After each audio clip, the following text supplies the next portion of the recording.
Дәрі әтір шөптердің пайда болуы.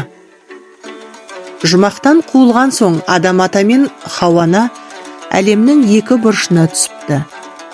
Екеуі екі жақта жүріп, Алладан кешірім сұрап жылапты. Періштелер оларды жұбата алмай қиналады. Сол кезде Жаппар Хақ: жылай берсін, жұбатпаңдар. Олардың көз жасы менің рахметім дейді.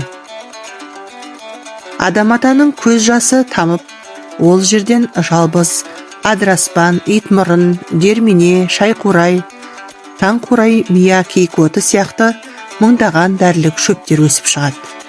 Хауананың көз жасынан қалампыр, оспа, қына, сүмбіл сияқты мыңдаған әтірлік шөптер мен хош иісті гүлдер өсіпті. Екеуінің теңізге тамған жастарынан інжу, маржан, дүрлер пайда болған екен.